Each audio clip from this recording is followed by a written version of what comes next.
السلام عليكم خوتي، كي دايرين؟ لاباس عليكم؟ اموركم جيده؟ عيد مبارك سعيد، يا رب يدخل عليكم الصحه والهنا وكل ما كتمناو. اليوم ان شاء الله نشارك معكم واحد الفقاس اللي كيجي بنين وزوين بزاف.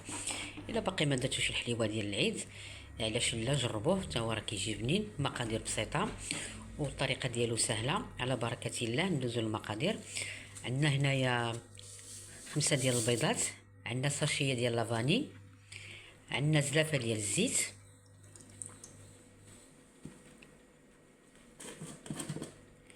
قد الزيت قد سنيده، البيض. قد البيض. كتشدو زلافه كتعمروها بالبيض وعاد كديروا تعمروها بالزيت وعاد تعمروها بسنيده. صافي كنزيدوها على داك البيض والزيت.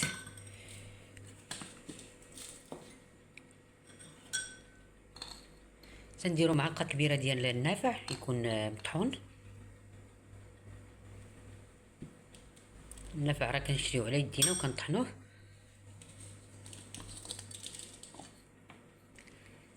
انا كندير فيه زريعه الكتان، واللي ما بغاش يديرها ما يديرهاش.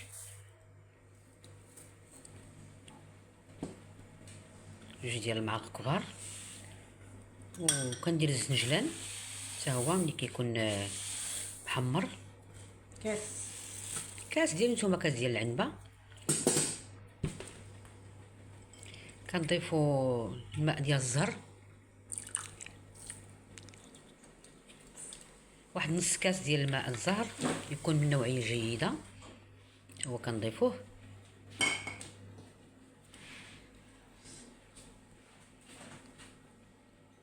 ما صدقوني هاد الفقاس كيجي زوين. واللوز الا بغيتو ديروه حتى هو كتضيفوه. كنشدوه غير كنغسلوه وكنفزقوه واحد شويه.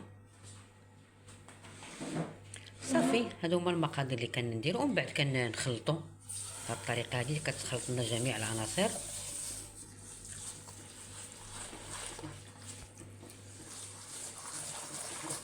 الملح نسينا.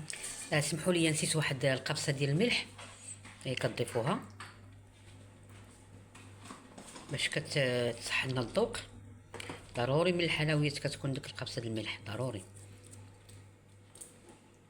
صافي وكنبداو مستمرين حتى كنخلطوا جميع العناصر بهذه الطريقه هذه. صافي ومن بعد ملي خلطنا جميع العناصر تنديروا جوج ديال الساشيات ديال الخميره، 3 سمحوا لي.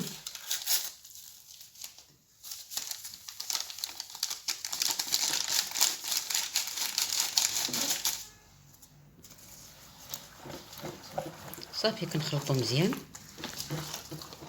حتى كتدخل داك الخميره في داك الخليط.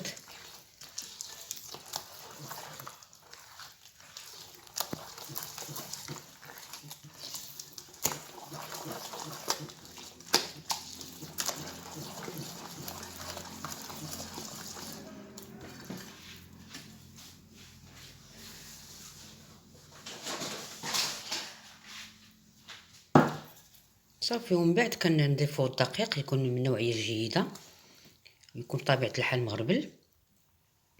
تنضيفوه بشويه بشويه وكنخلطوا كما كتشوفوا.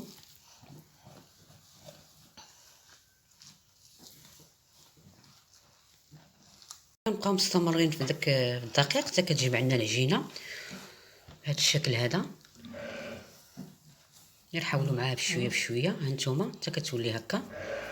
جمعوها بين يديكم، ما تلصق ما حتى شي حاجه. صافي راه العجينه ديالكم راه هي ناجحه. صافي كنبقاو هكا حتى كنجمعوها، يعطيوها شويه الخاطر مع البيض وداك الشيء. كتبقى تلصق ولكن ماشي مشكل، حتى حاجه ما سهله. هانتوما شوفوا من بعد ملي جمعتنا العجينه ديالنا كتولي بهذا الشكل هذا كما كتلاحظوا. كنظن بان الفيديو راه واضح. صافي الفقاس ديالنا واجد. صافي ومن بعد كنقسموه هكا بهذه الطريقه هذه حسب الطبق. على حسب الطاوله اللي عندكم باش كنديروا دي بونان.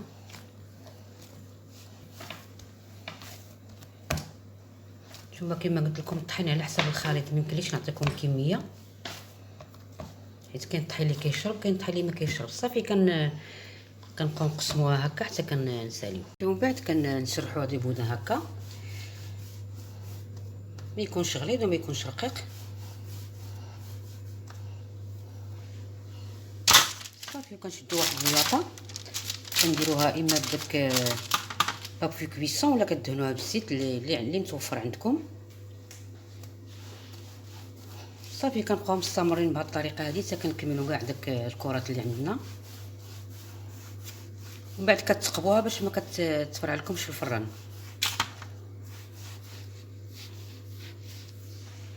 ومن بعد كنشدوا واحد صفر بيضه تنزيدوا عليها نسكافي وشويه ديال الحليب باش كندهنوا بها الفقاس ديالنا. كما قلت لكم الفقاس نتوما على حسب الحجم اللي بغيتو، الا بغيتوه غليظ راه كديروا البودان غليظ شويه، بغيتوه رقيق راه كديروا رقيق، ولكن مع الفران راه كيزيد هذا يكبر. صافي كنخلطو مزيان حتى كذوب لنا داك نسكافي مع البيض والحليب بهذه الطريقه هذه.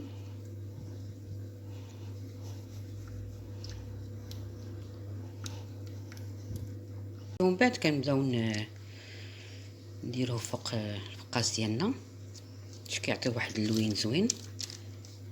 ديروا غير صفر البيض، ما ديروش البيض كامل. صافي كنبقاو هكا تنلبسوه بداك الخليط حتى كيتلبس كامل.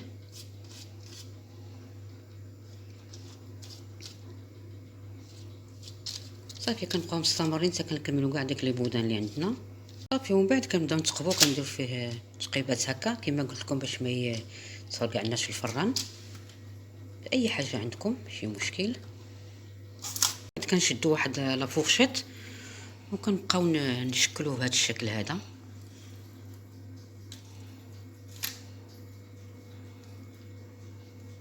صافي ومن بعد كنديروه في الفران على درجه الحراره 160 غير من التحت، وكنديروا الطاوه في الوسط، ومن بعد عاد كنشعلوا عليه الفوق.